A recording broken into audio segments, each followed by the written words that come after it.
Oke, assalamualaikum warahmatullahi wabarakatuh. Selamat pagi, siang, sore, malam. Salam sejahtera bagi kita semua.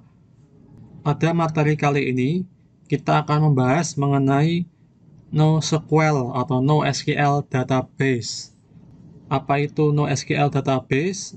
Saya akan membahas mengenai NoSQL Database. Silahkan kalian cermati.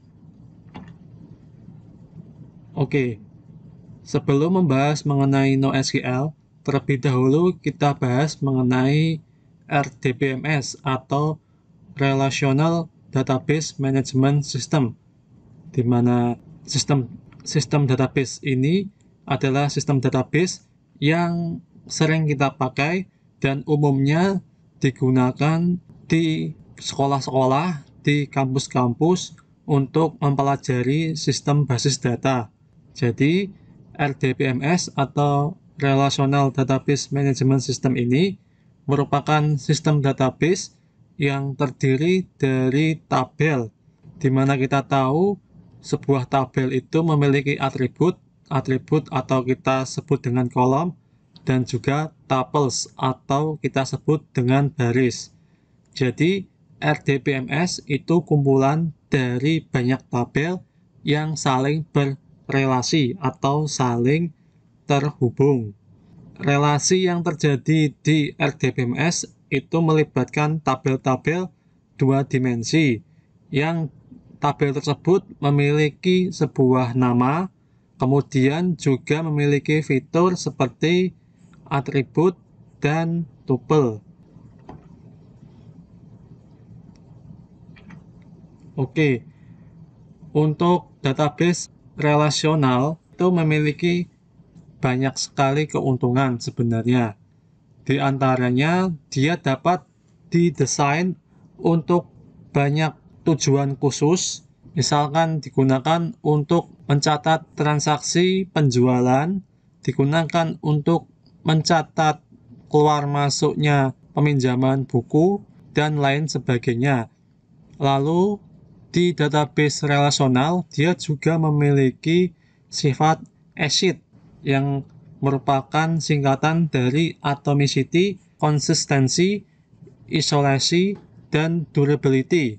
Atomic itu artinya sebuah transaksi dapat dieksekusi atau dibatalkan. Jadi, ketika kita menggunakan RDBMS, kita hanya ada dua pilihan, yaitu mau mengeksekusi atau batal. Jika dia gagal dieksekusi, maka programnya atau perintahnya tidak akan dijalankan. Tetapi kalau dia berhasil dieksekusi, maka otomatis datanya akan berjalan, perintahnya akan berjalan. Atomicity artinya sebuah kondisi di mana data kita itu dieksekusi atau tidak sama sekali. Ketika kita menjalankan perintah SQL, maka akan ada dua kondisi. Yang pertama, perintah kita dapat dieksekusi, perintah kita berjalan, dan data kita akan diolah, atau perintah kita tidak dieksekusi, atau perintah kita gagal, maka data kita tidak akan diolah. Itu artinya atomicity. Sedangkan konsistensi artinya data yang kita masukkan ke dalam database, datanya itu akan konsisten, dia tidak akan berubah kecuali kita mengubah atau memanipulasi data tersebut. Jadi data yang kita masukkan ke dalam database itu sifatnya konsisten, datanya tidak akan berubah kecuali kita sendiri yang menghendaki data tersebut berubah. Kemudian isolasi, artinya bahwa ketika kita menjalankan satu perintah, tidak akan ada perintah lain yang dieksekusi. Artinya perintah kita akan diisolasi. Dengan kata lain, penggunaan RDBMS ini dia sifatnya adalah sinkronus. Sinkronus itu artinya ketika sebuah perintah sedang berjalan, tidak akan ada perintah lain yang dieksekusi.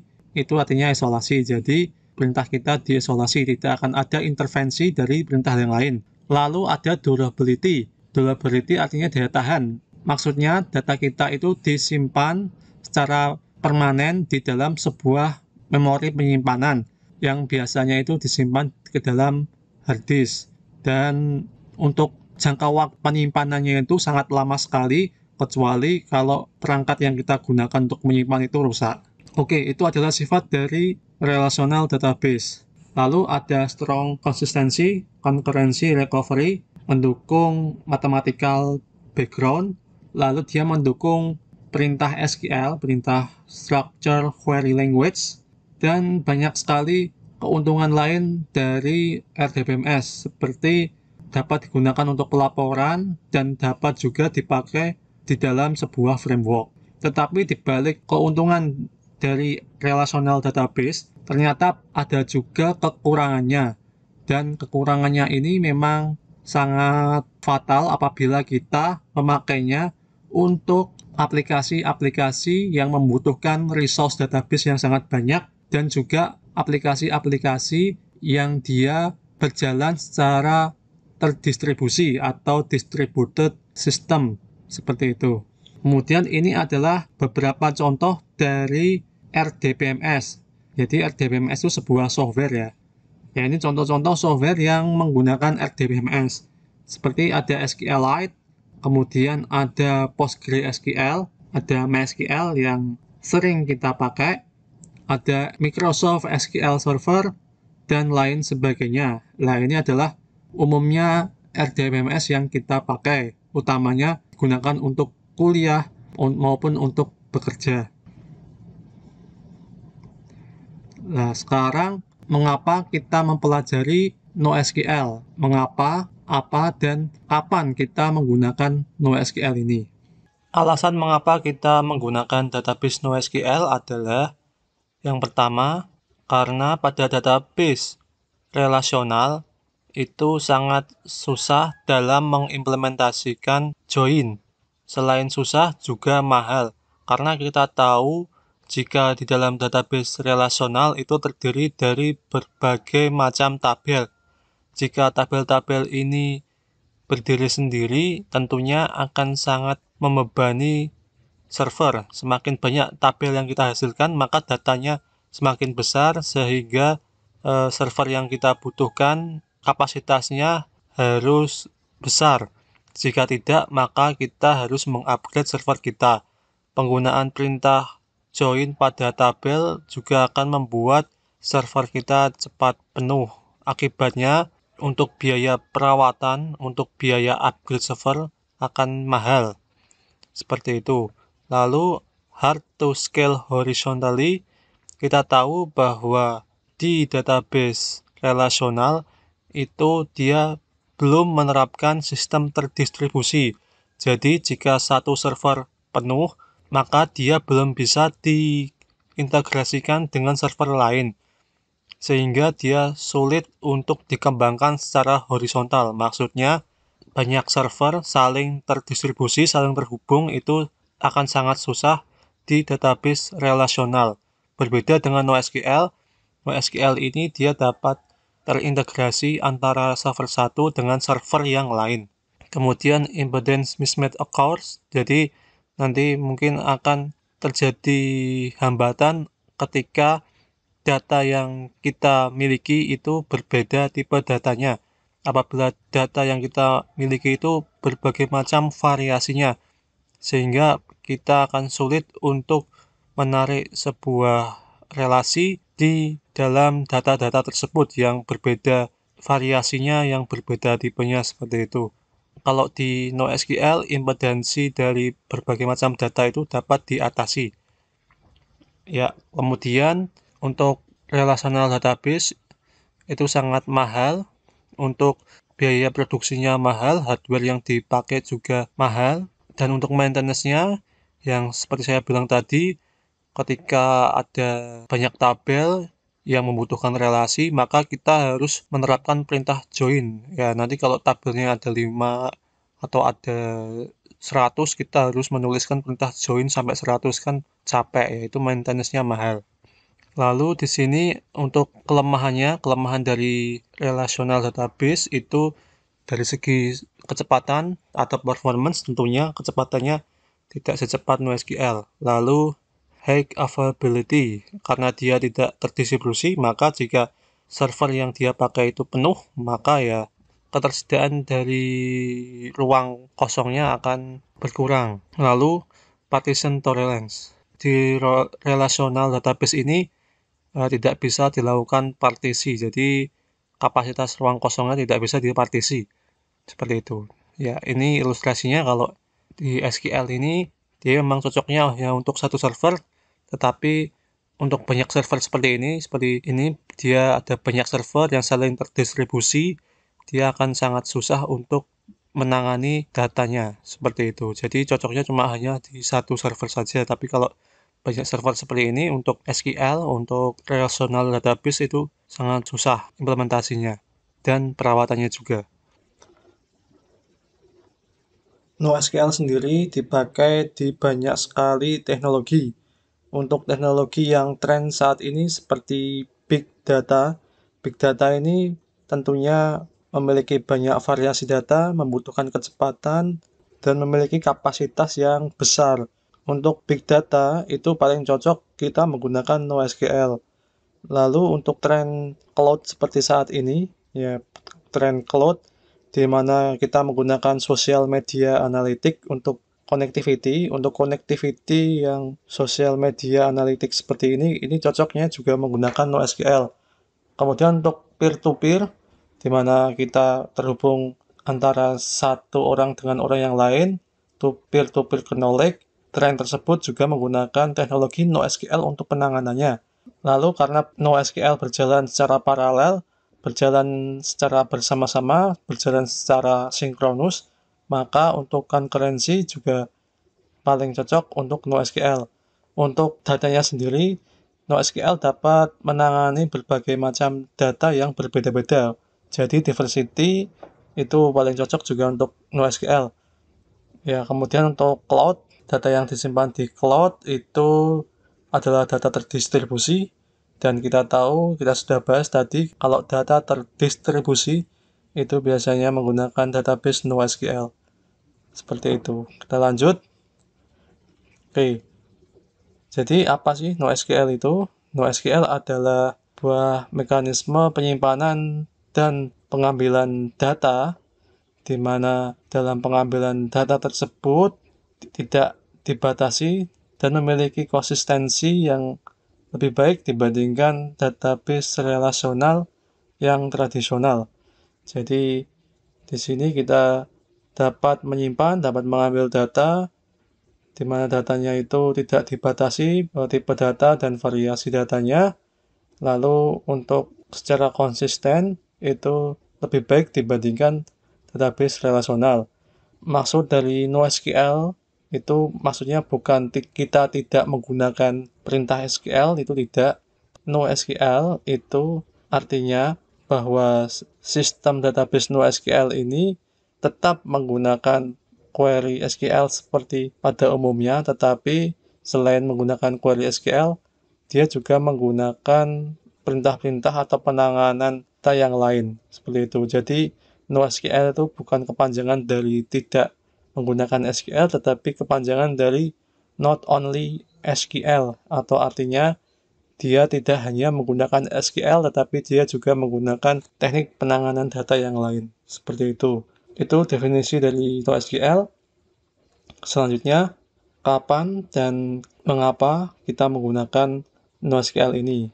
Jadi, kapan kita menggunakan NoSQL? Ketika database relasional, database yang tradisional ini sudah tidak bisa menangani data yang bersifat restriktif atau data yang terdistribusi, data yang bermacam-macam variasinya.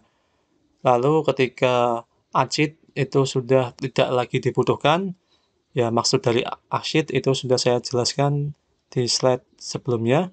Kemudian object to relational impedance, jadi adanya hambatan antara objek untuk berelasi, jadi adanya hambatan dari berbagai macam objek untuk berelasi.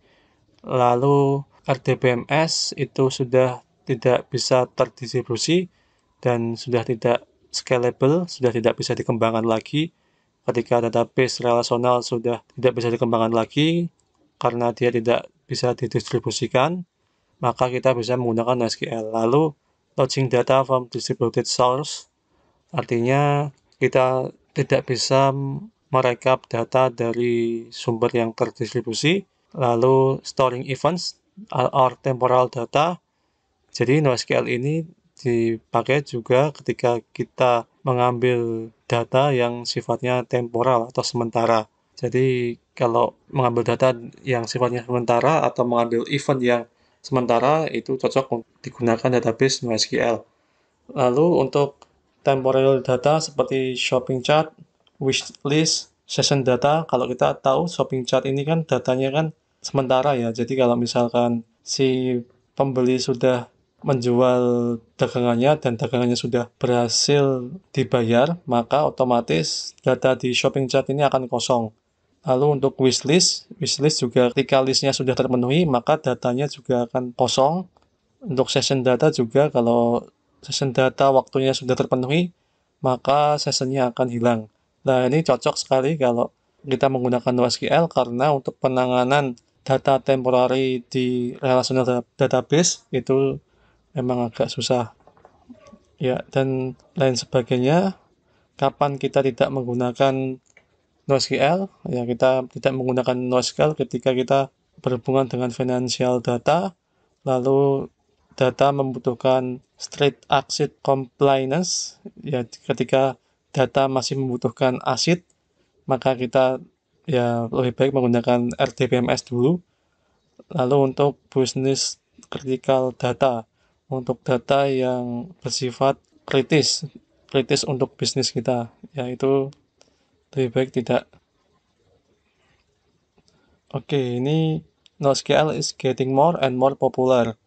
Untuk penggunaan NoSQL ini sekarang sangat populer untuk raksasa-raksasa dunia IT atau perusahaan-perusahaan besar di dunia IT ini sekarang sudah pada beralih ke database NoSQL.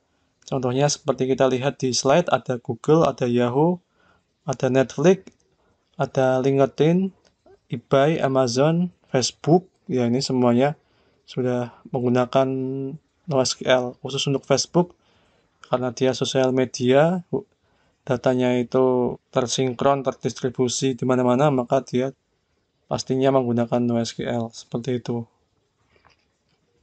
Oke, ini ada beberapa tipe dari database NoSQL.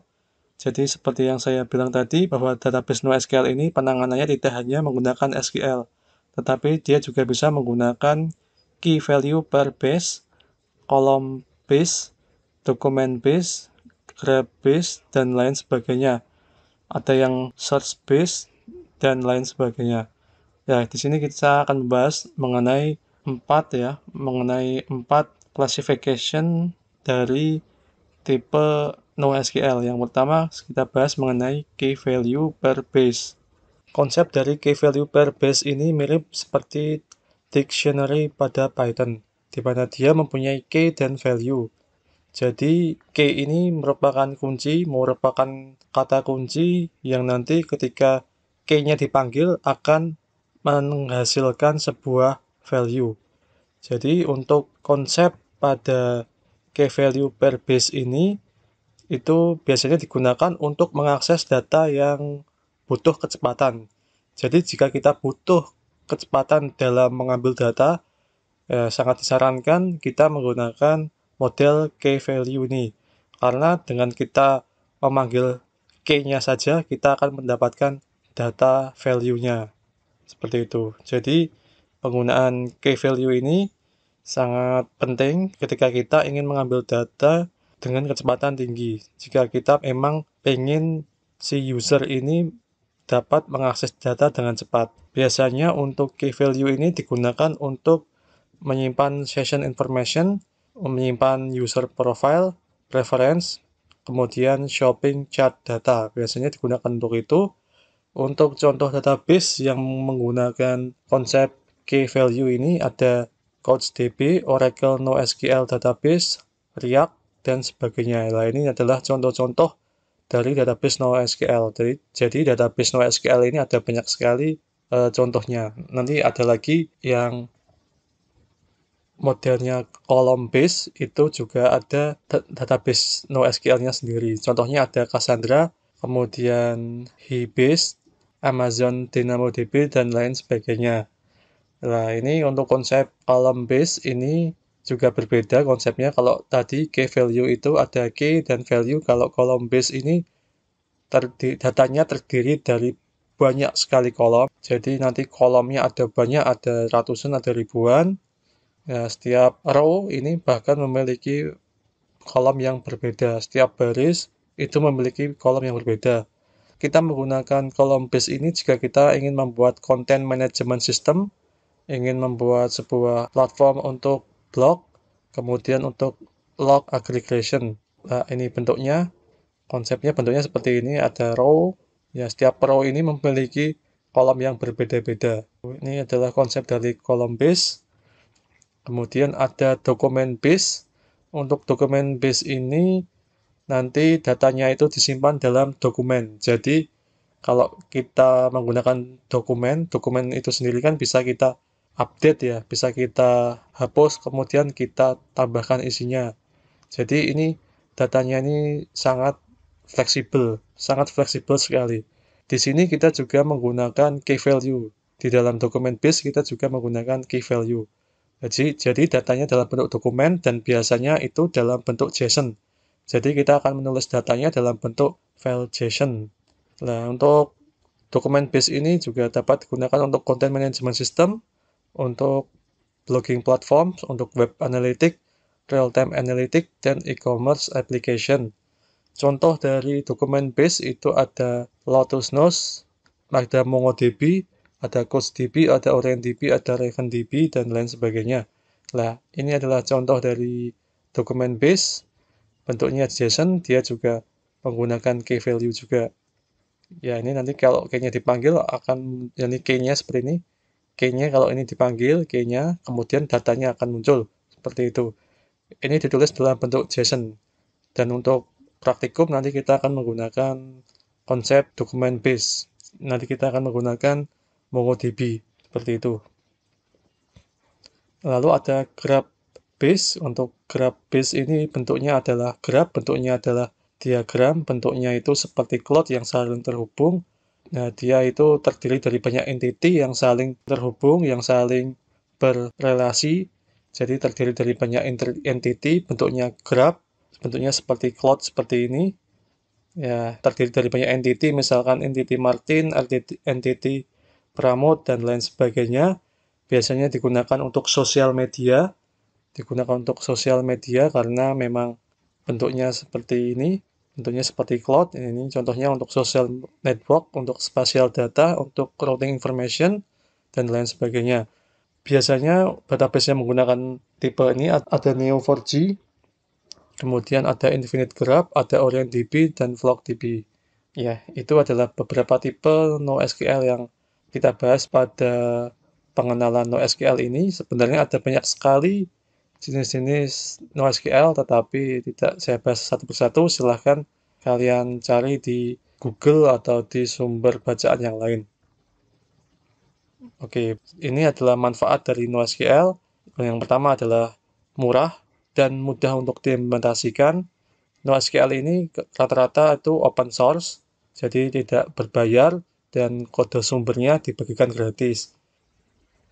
Keuntungan yang kedua adalah data yang ada di NoSQL ini akan direplikasi ke multiple node atau direplikasi ke node-node yang lain. Sehingga untuk mengidentifikasi itu sangat mudah karena node-node lain juga akan mengenali node tersebut karena datanya direplikasi. Karena datanya direplikasi atau dikopi ke node lain kan berarti node yang lain kenal dengan data tersebut. Kemudian untuk toleransi kesalahannya itu sangat kecil. Jadi untuk terjadinya kesalahan itu dapat dengan cepat diperbaiki. Ya, seperti itu. Jadi ketika data ditulis, di sini ada keterangannya, ketika data ditulis, maka versi terakhir dari data tersebut itu akan direplikasi ke node yang lain. Sehingga nanti ketika node-nya sudah dihapus, maka versi data atau historinya masih tersimpan. Lalu di sini ada beberapa keuntungan yang lain, semisal mudah untuk didistribusikan. Ketika kita menggunakan NoSQL, maka kita menggunakan jaringan terdistribusi, lalu tidak membutuhkan skema. Jadi tidak seperti relational database yang ada skemanya, ada relational diagramnya, ada entity diagramnya. Kalau NoSQL tidak butuh skema-skema seperti itu. Oke, kesimpulannya adalah pilihan untuk menggunakan NoSQL database atau untuk menggunakan RDBMS itu tergantung kebutuhan. Jika kita memang membutuhkan data yang terdistribusi, data yang banyak, yang bervariasi, kita lebih baik menggunakan NoSQL. Tetapi jika datanya hanya terkonsentrasi ke satu server, datanya itu saling terhubung satu sama lain yang terdiri dari banyak tabel, yaitu kita dapat menggunakan RDBMS. Lalu NoSQL is great tool for solving data availability problems. Jadi NoSQL ini adalah tool yang sangat baik untuk mengatasi ketersediaan data. NoSQL ini sangat penting untuk mendapatkan data yang cepat dibandingkan data yang benar. Jadi kecepatan mengakses data NoSQL ini cepat sekali, tetapi untuk kebenarannya itu masih perlu dipertanyakan. Kemudian untuk NoSQL ini ketika kita ingin mengembangkan datanya, kemudian terjadi perubahan requirement, maka cocok kalau kita menggunakan NoSQL. Seperti itu. Jadi kalau datanya banyak, datanya berkembang, kemudian kebutuhan dari infrastrukturnya berubah, ya kita menggunakan NoSQL. Oke, untuk referensi silahkan dapat dilihat di sini. Saya menggunakan referensi ini. Silahkan bisa dicari, dibaca sendiri. Oke, terima kasih. Semoga apa yang saya sampaikan dapat bermanfaat. Semoga apa yang saya sampaikan dapat dipahami. Silahkan langsung saja kita praktek untuk menggunakan database NoSQL. Di sini kita akan menggunakan tipe yang document based, menggunakan MongoDB. Oke, terima kasih atas perhatiannya. Wassalamualaikum warahmatullahi wabarakatuh.